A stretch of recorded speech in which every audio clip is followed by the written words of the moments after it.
우리 예수님의 질문, 우리 계속 좀 보고 있습니다. 오늘이 네 번째 질문입니다. 제목 뭔가 한번 다시 보시죠. 제목 어떻게 나왔어요? 너는, 한번 해보시죠. 너는 얼마나 진지하니? 이런 질문 좀 같이 해보려고 합니다. 너는 얼마나 진지하니? 글쎄요. 요즘은 잘하지 않는 질문 같은데 그렇게 여겨지시지요? 왜냐하면 요즘은 그 시대가 진지하다는 것을 굉장히 부담스럽게 여기는 시대인 것 같아요. 좀 진지한 듯하면 무게 잡는 것 같아가지고요. 사람들이 그렇게 좋아하지 않습니다. 요즘은 좀 재미있고 짧고 이렇게 무겁지 않고 가벼운 게 대세라고 할 수 있죠. 그래서 옆에 있는 누군가가 좀 진지한 듯 모습이 보이면 피곤해합니다. 아주 피곤해합니다. 뭐 이렇게 무게 잡아? 이런 얘기 참 듣기 쉬운 그런 모습이 오늘 질문에 들어있는 이 진지라고 하는 단어 속에 아마 그려져 있는 것 같아요. 그런데 여러분들 아무리 시대가 가볍고 무겁지 않은 걸 욕을 해도 글쎄요, 진지함이라고 하는 이 태도가 없으면 안 될 것 같다는 생각도 오늘 해봐야 될 것 같아요. 늘 진지하다는 게 뭐죠? 진지하다는 거 그냥 쓰는 말로 쉽게 얘기하면 진지하다는 것은 대충 하지 않는다는 거. 어떤 걸 하든 또 무엇을 하든 좀 열심히 하고 성의를 다해서 하는 거, 설렁설렁하지 않는 거, 그렇죠? 그리고 하는 척만 하지 않는 거, 아마 이런 거를 우리는 진지하다 그렇게 얘기를 하고 있습니다. 그러니까 뭔가 신중히 하고 최선을 다해서 하는 것이 진지라고 한다면 아무리 세상이 가벼움을 추구한다고 해도 이런 진지한 모습은 죽으면 안 되고요. 살아 있어야 되는 우리들의 삶의 모습입니다. 특별히 신앙인들, 우리의 신앙과 진지함은 굉장히 깊은 연관이 있습니다. 신앙인들은 이 진지함을 무시해서는 안 됩니다. 왜냐하면 진지함이 우리의 신앙 가운데 얻게 되어지면 우리의 신앙은 진지함이라고 하는 우리의 태도가 얻게 되어지면 아차 하는 순간 우리의 신앙은 뭐라고 비유하면 좋을까요? 신앙이 맺히는 열매가 있어야 되는데 진지함이 우리의 신앙 가운데 없으면 꽃으로 비유하면 조화밖에 만들지 못합니다. 생화가 향도 있고 아름답잖아요. 조화는 겉모습만 아름다운 건데 만약에 우리의 신앙에 진지한 태도가 없게 되어지고 그냥 설렁설렁 하는 척 뭐 이런 모습만 신앙인들이 갖게 되어지면 조화밖에 만들 수가 없어요. 향이 안 나요. 하는 척하는 진지함에서 만들어지지 않는 신앙은 그리고 생명도 아마 만들지 못하게 될 겁니다. 말씀에 참 진지하고 기도를 한마디를 해도 하는 척하는 게 아니라 한 마음을 다해서 진지함을 가지고 기도하고 주님의 뒤를 따른다 하는 삶을 살 때도 제자도의 모습을 가지고 진지하게 따를 때 우리의 신앙이 생화, 꽃을 피울 수 있는 모습으로 나타나게 되는 거죠. 그래서 여러분들 진지함이라는 단어를 오늘 제가 쓰고 있는데 우리 신자들에게 있어서 진지한 모습은 선택이 될 수 없습니다. 아무리 세상이 가볍게 흐르고 있어도 신앙만은 필수의 모습으로 우리가 가지고 있어야 되겠다라는 생각을 해보게 되어져요.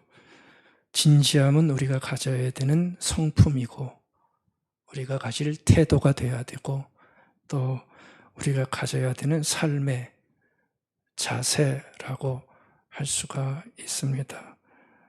그럴 때 피상적이고 형식적인 신앙에서 벗어날 수가 있어요. 진지함이 없으면, 그러니까 최선을 다하고 정성을 다하는 모습이 없으면 남는 거 뭐가 있겠어요? 다 형식만 남고 그러면 우리 신앙이 아름답게 꼽힐 수가 없습니다. 그래서 이 진지한 모습과 신앙은 굉장히 밀접한 관계가 있는 단어라고 할 수가 있어요. 신앙에 진지할 때 하나님께 진지할 수 있겠죠. 하나님을 깊게 알 수 있고 또 우리의 삶도 뭔가 성숙한 삶을 계속해서 만들어낼 수 있을 줄 믿습니다. 그래서 진지함이라는 것은 제가 쉽게 표현을 해봤는데요. 아주 깊이 보는 눈, 그게 바로 진지한 모습입니다. 그냥 겉에만 보는 게 아니고 깊이 안 보이는 것까지 보는 눈, 이 진지한 자가 가질 수 있는 아름다운 모습이죠. 또 깊이 듣는 귀, 들리는 소리만 듣는 게 아니고요. 들리진 않는데 듣는 귀, 진지한 자가 갖는 선물입니다. 깊이 이해하는 지혜, 이게 글쎄요 진지함이다라고 말씀드릴 수 있을 것 같아요. 여러분들 우리의 신앙이 그냥 정보에 머문다면, 아는 것에 머문다면 그렇게 진지할 필요는 없을 거예요. 그렇지만 신앙은 이건 생명의 문제잖아요. 안 그렇습니까? 생명의 문제고 우리의 삶을 살리는 문제이기 때문에 어떻게 대충 할 수가 있겠어요. 그러니까 이 진지함이라는 단어를 들 때 우리는 뜨끔해야 되고요. 한번 내 모습을 좀 깊게 성찰해 볼 필요가 있습니다. 절대 대충 해서는 안 돼요. 신앙인들은. 그래서 오늘 이 질문, 너는 얼마나 진지하니? 너는 얼마나 진지하니? 잘 하지 않는 질문이고 부담스러운 질문이지만 필요한 질문으로 우리가 좀 보기를 바라겠습니다. 네, 여러분들 성경 여태까지 많이 보셨는데 오늘 우리가 지금 예수님에 대한 질문을 보고 있죠. 예수님께서 이런 질문을 하신 적이 있으세요? 없으세요? 이런 질문을 하신 적 없어요. 아무리 찾아보세요. 주님의 질문에는 너 얼마나 진지하니? 이런 질문 한 적은 없습니다. 근데요, 제가 주님의 질문 계속 보면서 묵상하면서 느낀 거는 주님께서 이 질문을 안 하셨지만 주님의 모든 말씀 가운데 하시는 모든 행동 가운데에는 언제나 진지함이 있었구나 하는 것을 볼 수가 있었습니다. 모든 주님의 일거수일투족 속에는 바로 이 항상 진지한 모습을 제가 볼 때는 거둔 적이 없는 것 같더라고요. 우리 그동안 본 질문이 그런 거였죠. 너 무엇을 찾니? 이런 질문 받죠. 또 너는 나를 누구라고 생각하니? 이런 질문 받는데 여러분들 한번 이런 질문 간단히 생각해 보세요. 이런 질문 아무나 하는 게 아닙니다. 뭔가 사람에 대한 진지함이 있는 자만이 할 수 있는 질문이거든요. 관심이 없는데 이런 질문 뭐하러 하겠어요? 그렇죠? 그러니까 예수님의 모든 질문 가운데는 그 밑바닥에 바로 이런 주님이 가지신 진지함, 사람에 대한 진지함, 그 인생에 대한 진지함, 하나님에 대한 진지함이 있었기에 하신 질문, 여기까지 동의하실 수 있겠죠? 이거 아무나 하는 질문이 아닙니다. 소외된 죄인들을 만나주시고 그들 얼마나 아끼셨어요. 마음으로 받아주셨어요. 아픈 자들 오면 함부로 내치시지 않았습니다. 산상설교하면서 그 무지랭이 같은 갈릴리의 사람들을 향해서 온 정성을 당한 주옥 같은 말씀 전해 주셨어요. 나중에는 십자가에서 그 고통을 겪으시는 그 순간까지 주님의 모습을 보면 영혼을 향한 진지한 열심, 그것으로 그 모든 일을 행하셨다는 것을 우리가 알 수 있습니다. 그러니까 주님은 매 순간 뭐 하셨어요? 참 진지하셨어요. 허투루 하지 않으셨고 진심을 다하셨어요. 그렇죠? 그러니까 그냥 대놓고 너 얼마나 진지해? 이렇게 물으시지는 않았지만 주님의 모든 질문에는, 모든 삶에는 진지함이 들어있는 것과 마찬가지라는 것. 그래서 저는 이 질문을 한번 만들어 본 겁니다. 지금 생각해 보면 조금 아쉬움이 있어요. 좀 주님께서 이 질문을 한번 대놓고 한번 해주시지. 그랬으면 더 좋았을 것 같다는 그 생각도 해봅니다. 그래서 우리도 이런 주님의 밑바탕에 흐르는 모습을 보면서 좀 물어봐야 할 것 같아서 이 질문을 한번 묻게 됐습니다. 난 얼마나 진지하게 살아가고 있나? 한번 꼭 물어보세요. 난 지금 얼마나 진지하게 살아가고 있나? 얼마나 그 마음을 다해서 살아가고 있나? 그냥 하는 척하는 게 아니고 가장 중요한 일을 할 때 얼마나 난 진심으로 누구 보이라고 하는 게 아니고 남들 앞에 내가 이렇게 좀 이렇게 멋있게 산다는 거 그런 게 아니고 내 삶 자체에 나는 얼마나 진실함을 가지고 있는가. 여러분들 한번 물어보시기 바랍니다. 우리를 향하신 주님의 질문이시겠죠. 여러분 지금 어떤 것에 그토록 열심히세요?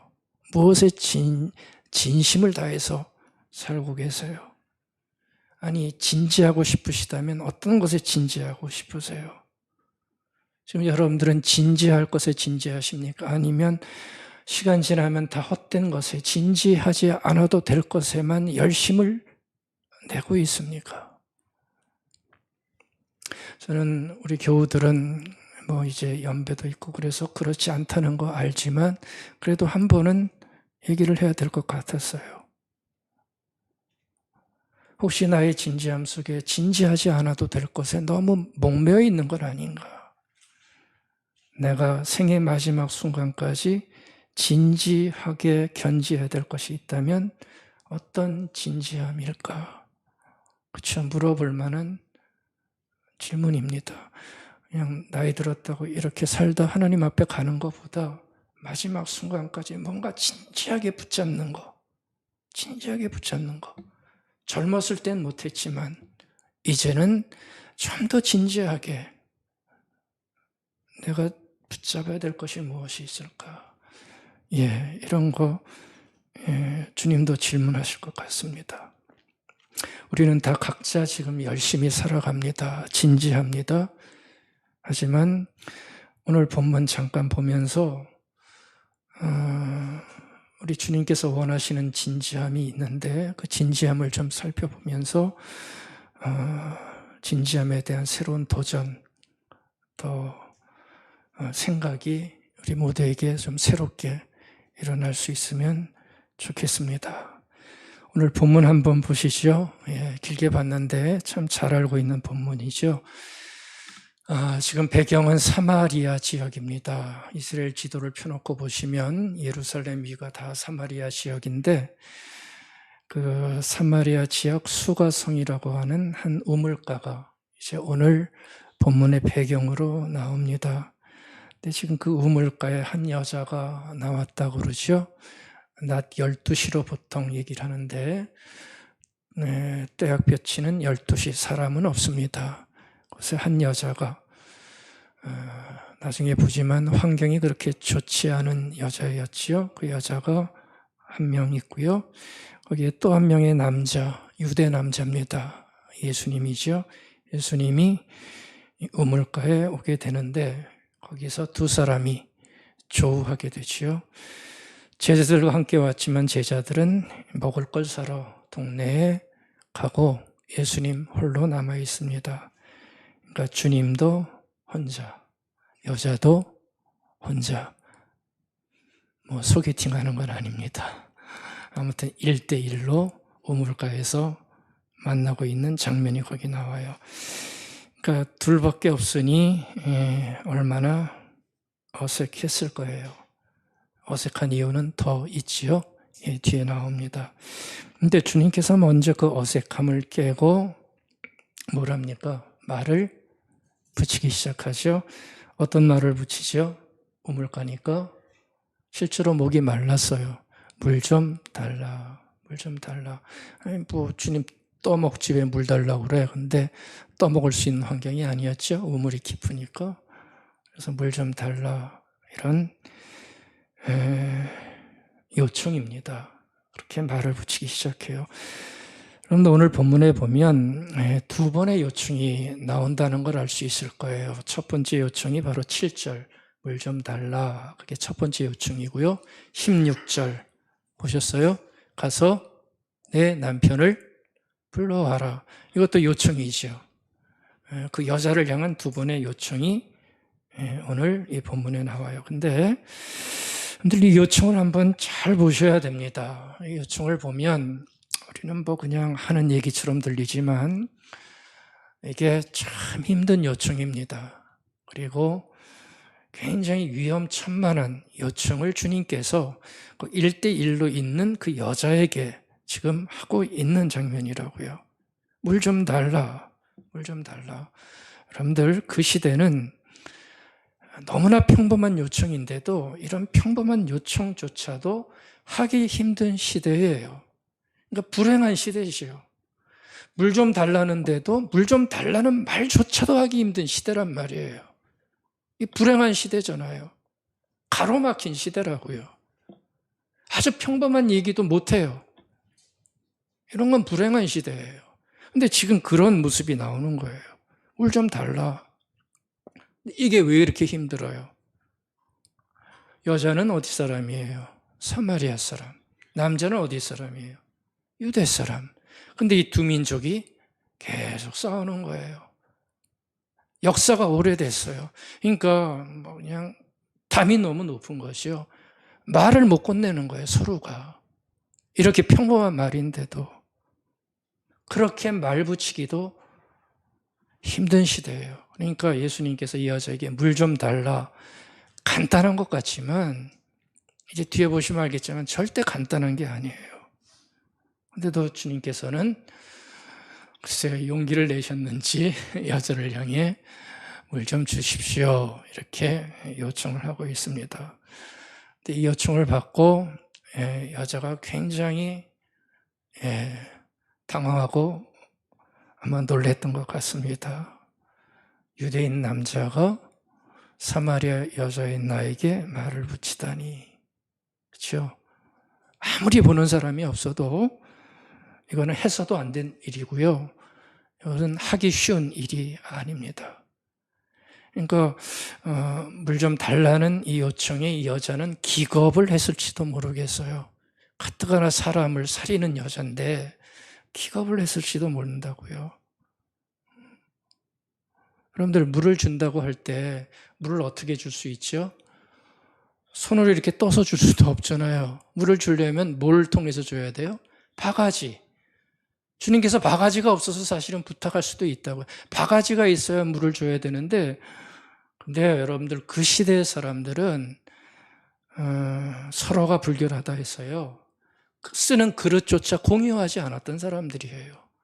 그릇이 무슨 잘못이 있어요. 근데 서로의 피부에 닿았다고 해서 서로 불결하다고 해서 그릇조차 공유하지 않는 시대예요. 근데 물 좀 달라. 물을 뭘로 줘요? 바가지로 줘야 돼요. 얼마나 기겁할 얘기입니까?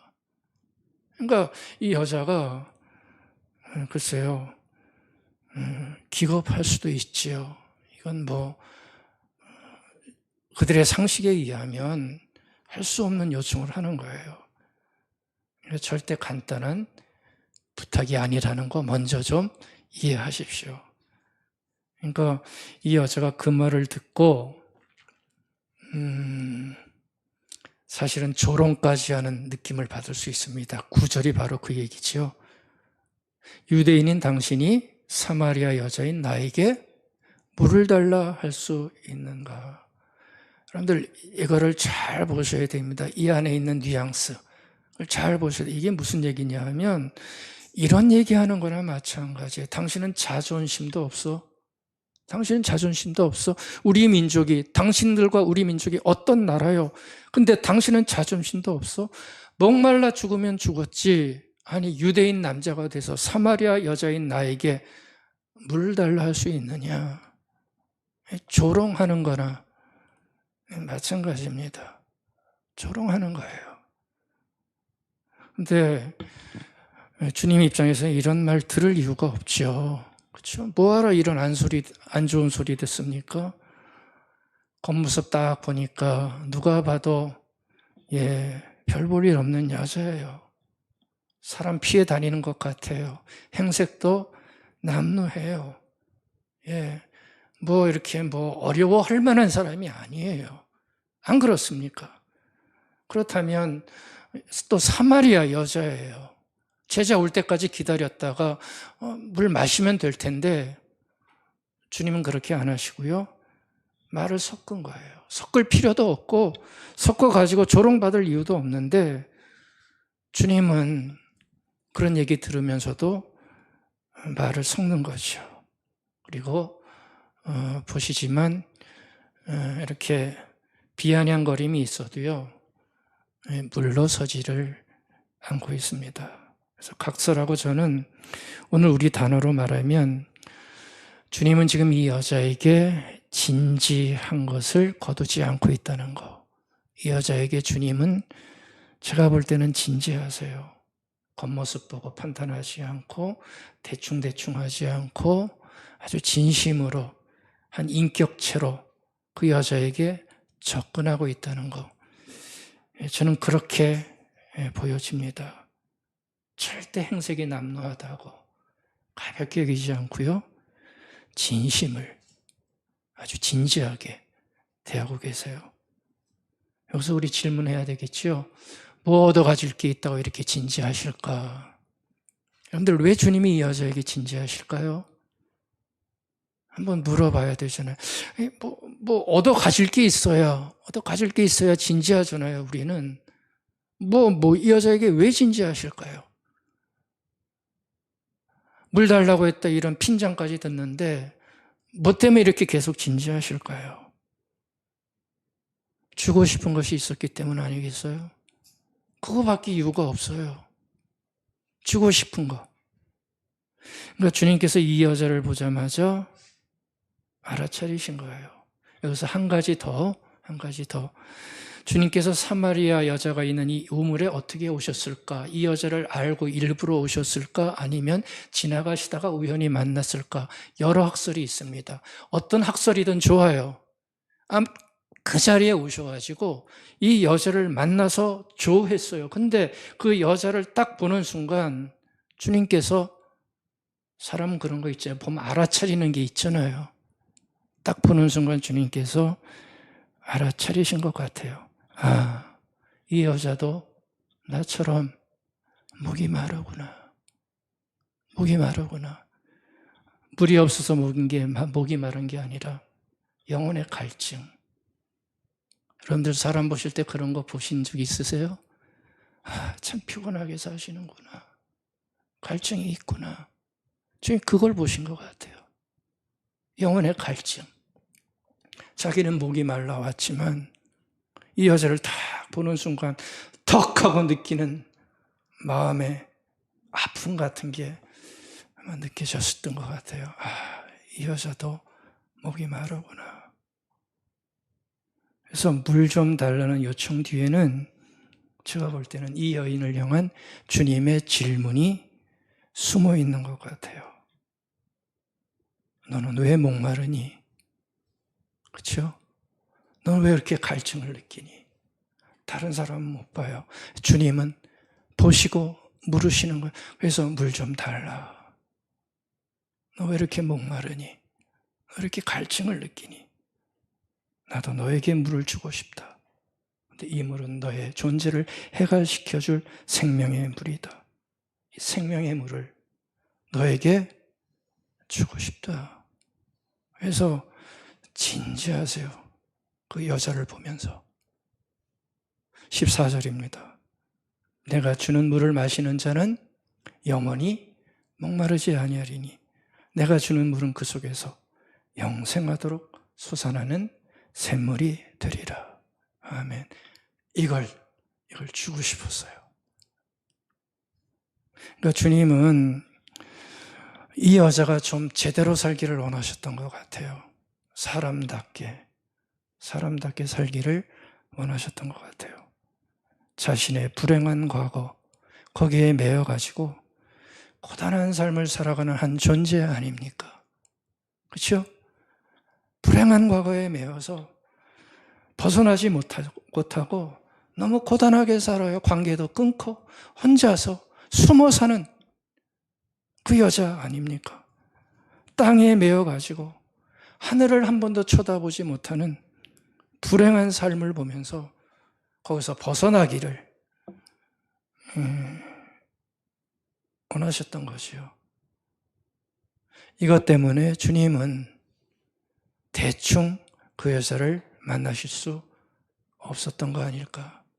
진지하신 아마 이유였던 것 같습니다. 이 여자가 14절 얘기한다고 이해할까요? 이걸 어떻게 이해해요? 이해 못해요. 그렇죠? 그런데도 주님에게는 이 여인에게 바로 이 생명을 살리는 물, 이게 나중에 성령이라는 게 밝혀지죠. 그 영혼 가운데, 피폐한 영혼 가운데, 이 땅의 것만 바라보고는 사는 영혼 가운데 생수, 성령을 주셔서 이렇게 좀 살아나게 하고 싶은 열망, 그게 진지함으로, 포기하지 않는 모습으로 나타났던 것 같아요. 그러니까 어떻게 대충 만날 수 있겠습니까? 안 그렇습니까?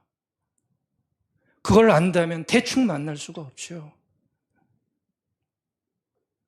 주님은 굉장히 진지하셨어요. 이 장면에서도. 굉장히 진지하셨어요.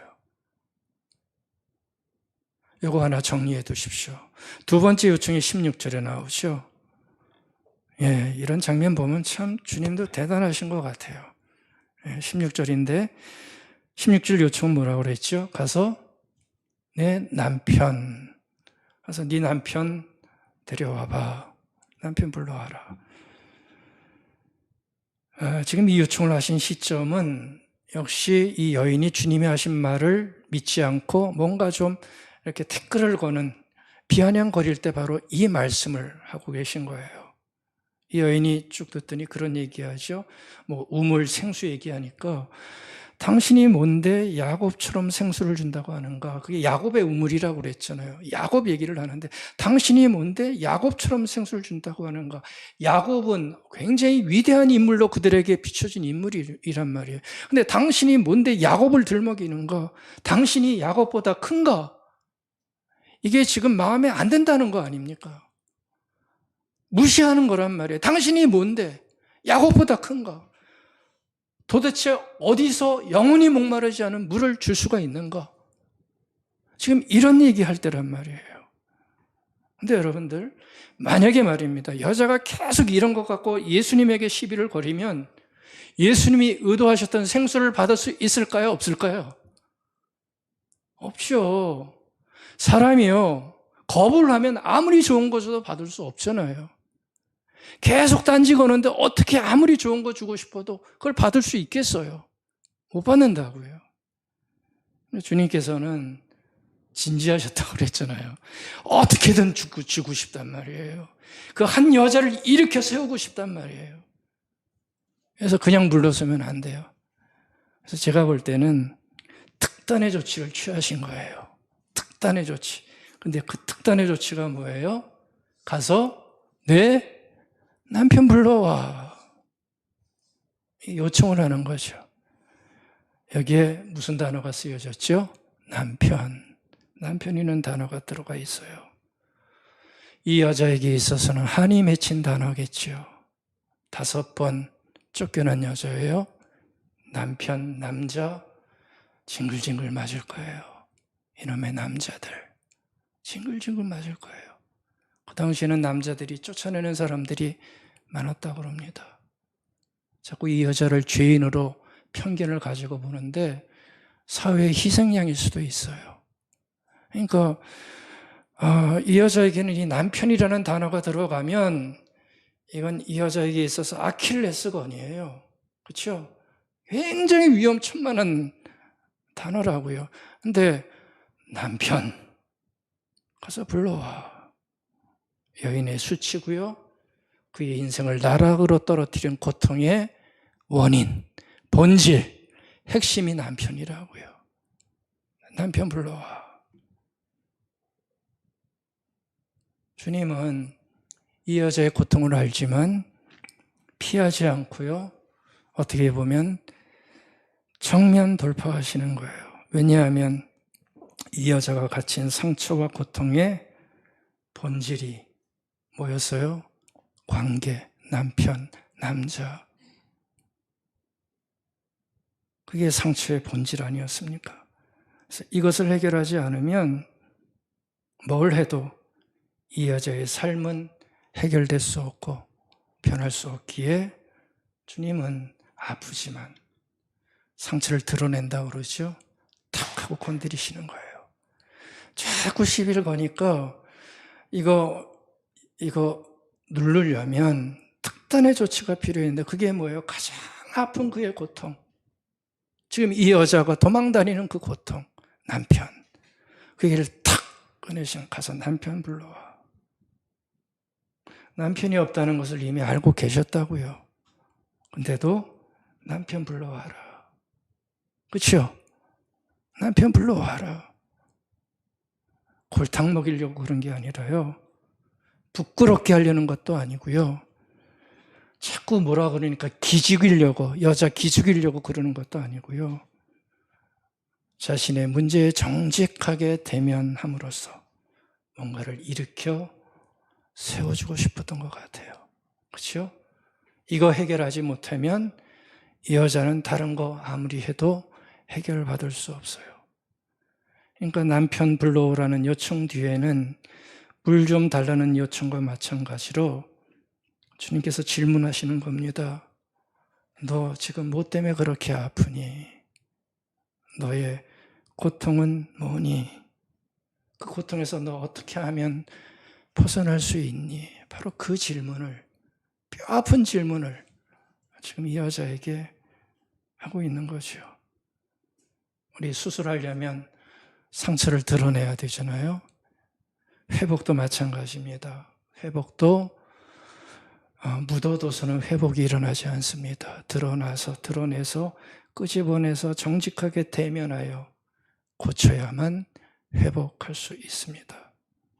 여러분들 이 여자 한번 잘 보시겠어요? 수치심으로 아마 잠시 당황하고 몸을 떨었을 거예요. 남편, 남자. 잠시 힘들었겠지만 근데 쭉 보면 주님이 드러낸 이 상처 때문에 어떻게 된 줄 아세요? 주님의 의도가 먹혀 들어간 거예요. 주님이 드러낸 그 남편이라는 상처 때문에 놀랍게도요. 이 여자가 주님에게 계속 딴지 걸다가 관심을 갖기 시작해요. 남편이라는 얘기 딱 듣고 어떻게 내 과거를 다 알고 있지? 뒤에 보면 나와요. 어떻게 나를 다 알고 있지? 주님이 그러시잖아요. 너 남편 5 있었어. 그리고 지금 함께 사는 남자도 네 남편 아니잖아. 그 얘기 하시잖아요. 이 여자가 정신이 번쩍 든 거예요. 어떻게 이걸 다 알고 계시지? 선지자 아닌가? 예언자 아닌가? 이 여자가 호감을 갖기 시작한 거예요. 여러분들 28절에 보면 제가 읽진 않지만 그게 발단이 돼서 예배 문제를 거론하시고 그러면서 변해가는 여인의 모습이 드디어 나오게 됩니다. 떳떳하지 못한 자신의 과거 때문에 피해 다니던 여자였는데 이제는 사람들 앞에 나서기 시작하지요. 그렇죠? 은둔자였다고요. 은둔자였다고요. 사람 만나는 거 너무 싫었어요. 자기 형편이 그러니. 우리 다 비슷하잖아요. 내가 뭐 사람 만나봤자 기나 죽지. 안 만나요. 근데요, 뒤에 그러니까 변해요. 사람들 앞에 나서지요. 그러면서 이렇게 얘기해요. 39절. 내 과거를 다 알고 다 알아맞힌 사람이 있다. 그는 그리스도다. 그러면서 알기 시작해. 담대해지죠. 그렇죠? 그러니까 숨어 다니던 여자가 어떻게 됐어요? 막 나서요. 자기 치부가 밝혀져도 나서요. 저는 이게 주님께서 포기하지 않고 진지하게 한 영혼, 한 존재를 대했던 주님의 진지하심의 열매, 아름다운 열매죠. 저는 열매라고 보고 싶어요. 조롱도 당하고 무시도 당했지만 진지하셨어요. 형식적으로 대하지 않으셨어요. 온 힘을 다해서 그 여자를 일으켜 세워주셨어요. 그래서 그 진지함으로 아프던 그 인생이 변화가 되고 그 은둔자가 세상으로 나오게 되는 거예요. 이 여자에게는 놀라운 일이 생긴 거죠. 아멘. 이 개인은 얼마나 축복받은 건가요? 그렇죠? 여러분들 오늘 본문 잘 알려진 본문인데 오늘 본문에서 오늘은 하나만 보십시오. 다른 거 보지 말고 하나만 보십시오. 주님이 얼마나 진지하셨는지 이거 하나만 보시면 오늘은 얻는 게 있을 거예요. 얼마나 대충하지 않으셨는지 얼마나 진지하게 사람을 대하셨는지 그리고 그 진지함이 어떤 진지함이었는지 이거를 오늘은 보시면 좋겠습니다. 제가 오늘 주님이 보여주신 진지함에서 두 가지를 깨달은 게 있습니다. 하나는 주님은 차이를 허물려는 진지함이 굉장히 높으셨어요. 차이. 그렇죠? 지금 이 어떤 그 경계선이 거기 있는 사람들 아닙니까? 근데 그거를 주님께서 막 허물고 계시는 거예요. 진지함을 가지고. 또 하나의 진지함은 주님께서 그 여자의 본질을 대하려고 하는 진지함. 그 여자의 아픔의 근원에 들어가서 그 여자를 고치려고 하는 그 진지함. 본질을 보시는 진지함. 이 진지함이 그를 고치게 된 거다. 이렇게 보게 됩니다. 근데 잘 생각해 보시면 이 두 개의 진지함, 차이를 허무는 진지함의 열심, 본질을 대하려고 하는 진지함, 여러분들 이게 우리에게도 얼마나 절실한 진지함인지 모르겠어요. 이 두 가지의 진지함은 우리가 지금 잘 못하는 진지함의 모습입니다. 이 두 가지만이라도 잘 봤으면 좋겠어요. 왜냐하면 여러분들 우리가 지금 차이 때문에 무너지고 있는 시대에 살아가고 있어요. 경계선. 거기에 다 막혀 있어요. 사방에 뭐가 쌓여 있어요. 벽이 둘러져 있어요. 내 벽, 네 벽 다 칸치고 살아가잖아요. 사방에 너무 담이 많아요. 근데 쌓는 사람만 있고요. 허물려는 사람이 별로 안 보여요. 허물려는 사람이 별로 안 보여요. 그게 정치인데 다 쌓으려고만 해요. 그래야 자기 편이 생긴대요.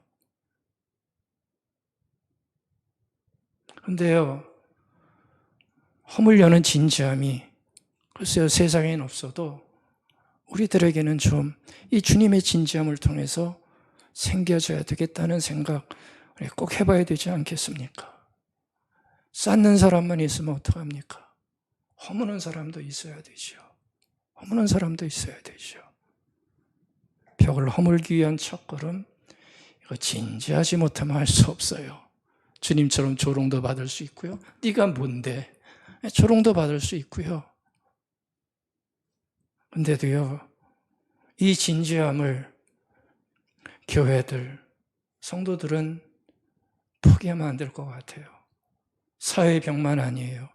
내 삶에 수많은 담이 쳐져 있는 벽들, 가정에도 많아요. 부부간에도 얼마나 벽이 많아요.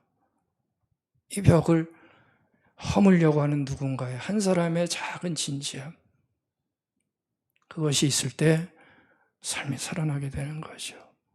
다만 계속되면 차별이 생기고요. 싸움을 만들 수밖에 없습니다. 알면서도 허물지 못한 우리의 죄성이 안타까울 때가 참 많습니다. 여러분들 뭔가 허물려는 진지함, 만약에 담이 보이시면 여러분이 하시기 바랍니다. 여러분이 하시기 바랍니다. 그게 주님의 뜻입니다. 아멘.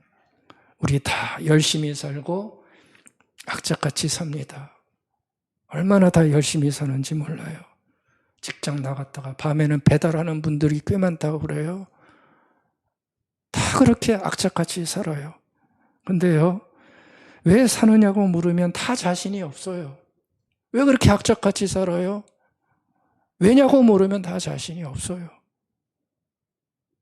삶의 본질과 핵심과 중심이 무엇인지를 모르고 그냥 피상적인 것에만 몰두할 때가 너무나 많아요. 남들이 그렇게 사니까, 자존심 상하니까, 떵떵거리면서 살고 싶으니까 그냥 겉으로 보이는 거에만 우리는 집중해서 왜 사는지도 모르고 질문도 못하고 살아갈 때가 얼마나 많은지 몰라요. 그러니까 본질을 놓치는 거예요. 본질을 놓치면 사람은 병에 들게 돼 있어요. 신앙도 사회도 가정도 본질을 놓치면 전부 똑같은 것 같습니다. 본질을 잃는 순간 사람들은 겉을 추구하게 되고요. 그러면 속은 비게 돼 있습니다. 여러분들, 우리는 이런 본질을 잃어버린 시대에 살면서 어떻게 본질을 찾고 진지할 수가 있겠어요? 신앙인들이 가져야 될 본질이 뭘까요? 여러분들, 우리가 어떤 본질을 가져야 됩니까? 다른 거 없죠. 하나님과의 관계에 집중한 것이 우리의 본질이에요. 기억하십시오. 우리가 진지해야 될 정말 중요한 본질은 하나님과의 관계에 있어서 진지해져야 되는 거예요. 이걸 놓치면 우리의 문제는 거기서부터 나오는 거예요. 하나님과의 관계에 있어서 진지해야 돼요.